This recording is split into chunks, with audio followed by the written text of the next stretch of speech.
Resuming debate, the honourable member for Barrie, Springwater, Oro-Medonte. Here.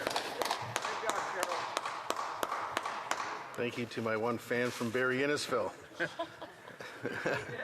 Madam Speaker, it is an honour to be here today and partake in this important discussion. It's a tough act to follow. My colleague from Renfrew there, she did a great job. Thank you for that. But as I said, a little bit tough to follow up on that. It's an honour to take part in this very important and timely debate on behalf of the great people of Barrie, Springwater, Oro-Medonte.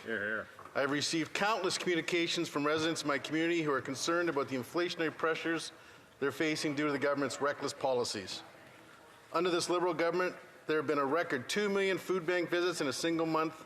Housing costs have doubled. Mortgage payments are 150% higher than in 2015. Violent crime is up 39%. Tent cities exist in almost every major city, and over 50% of Canadians are $200 or less away from going broke.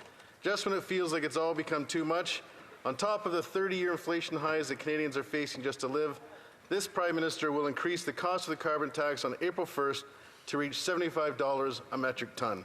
The impact will continue to increase as the per ton rate will rise to $170 by 2030. This will send families in my community into further economic despair.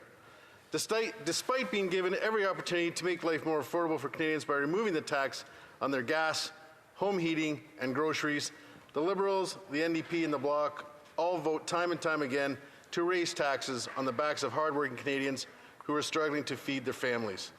At the centre of this crisis is our hardworking Canadian farmers who work day in and day out to grow and raise the food that we eat and are disproportionately impacted by the carbon tax. Conservative Private Members Bill C-234 has returned to the House and, if passed in its original form, would bring down both the cost of groceries and the tax burden on our hardworking farmers by giving farmers a carbon tax carve-out for grain drying, barn heating, and other operations.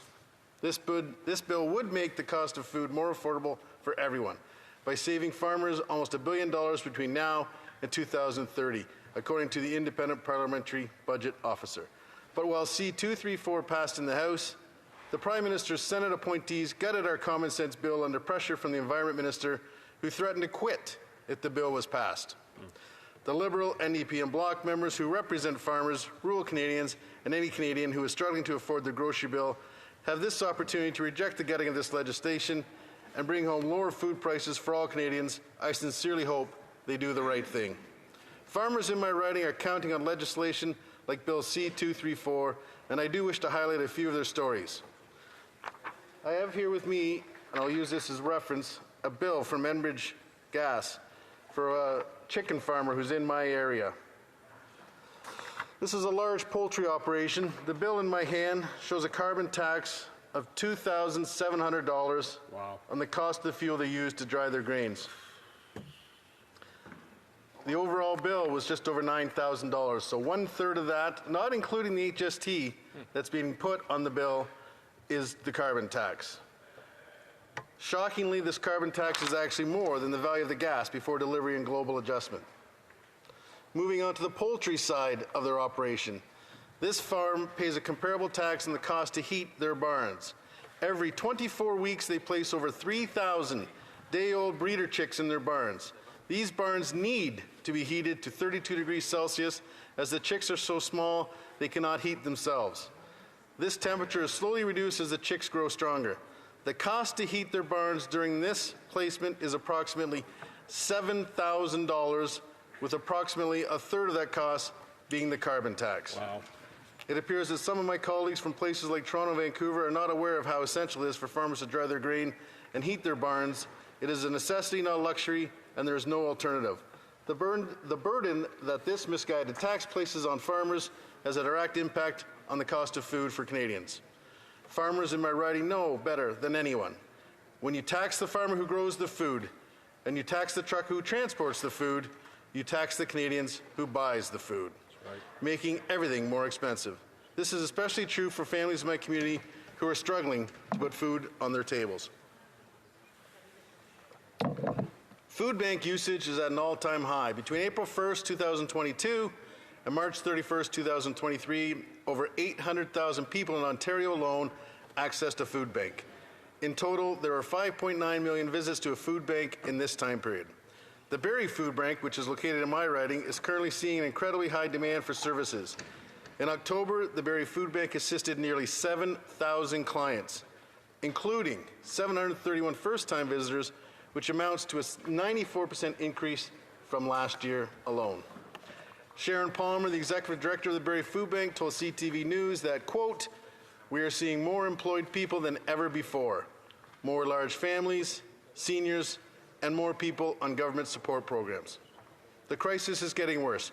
Projections show that in 2024, there will be a 2.5% to 4.5% increase in food prices, with meat, vegetables, and bakery items rising from 5 to 7%. Because of these rapidly rising prices, according to the 2024 Canada Food Price Report, quote, "It is important to note that Canadians are actually spending less on food despite inflation. Food retail sales data indicates a decline from a monthly spend of $261 per capita in August 2022 to a monthly spend of $252 per capita in August 2023, indicating that Canadians are reducing their expenditures on groceries either by reducing the quantity of food they buy or by buying substitute, less expensive alternatives. That means Canadians are skipping meals. They're buying lesser quality food. This is unacceptable in a G7 country, and the costly carbon tax is only making these inflationary pressures worse for Canadians who are struggling." I also have, and I'll use this for reference, another bill from Enbridge. This is a senior in my area named Diane. Diane's in her 80s and lives off a pension. She intentionally reduces the heat in her apartment to keep it low. Nonetheless, keeping it low, she still has a bill here that's over $22 for the gas alone, and the carbon tax is $21. She's paying almost as much in carbon tax, not including the HST, as she is for the gas itself, just to heat her apartment. This is unacceptable. Let me know that Diane is struggling, but we're here to try and help her by reducing the tax. The total cost of her bill for a month was $108. Seniors, especially those on fixed incomes like Diane, cannot afford yet another carbon tax increase.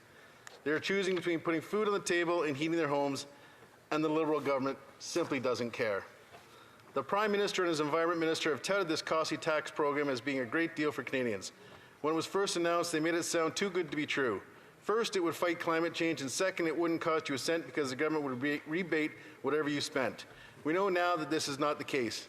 In fact, the Independent Parliamentary Budget Officer confirmed that what many common sense Canadians already knew, you pay more in the carbon tax and you get rebated back. The Parliamentary Budget Officer shows the carbon tax cost the average family between $402 and $847 in 2023. That's before the increase. Even after the rebates, and by 2030, the Prime Minister's two carbon taxes could add 50 cents per litre to the price of gasoline, according to the same source. Let me be very clear, the carbon tax is not a climate plan, it's a tax plan that places an undue burden on families, small businesses, and farmers. Meanwhile, the Liberal government has failed to meet a single solitary emission target after 8 years in power. In fact, Canada's Environment Commissioner has made it clear once again that Canada will not meet its climate targets despite the Liberals' punitive taxes on Canadians.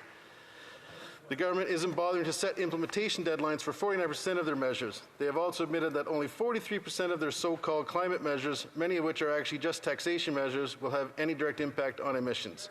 The government's plan didn't even bother to include a target or expected emissions reductions for 95% of its measures. Conservatives have a real plan to bring home lower prices for Canadians. We will cap costs and stop wasteful government spending to bring down inflation and interest rates. A Conservative government will introduce a dollar-for-dollar law so that every dollar of new spending is matched with a dollar of savings. Instead of creating more cash, we will create more of what cash buys. That means growing more food, building more homes, and creating more energy right here at home through technology, not taxes. We will cancel the Prime Minister's tripling of the carbon tax that punishes hardworking Canadians just for buying food, filling up their cars, and heating their home. These things aren't luxuries, they're necessities. Canadians shouldn't be forced to choose between putting food on the table and heating their home. The only way to reverse the damage the Liberal government has caused is by reversing the course and doing the opposite. Canadians want change, they want lower taxes, more homes, a balanced budget, safe streets, most of all, they want a change in government. Yes, they do. The common sense Conservative promise is simple. We will axe the tax, build the homes, fix the budget, and stop the crime. We will restore hope to our country and put Canadians back in control of their lives. Thank you.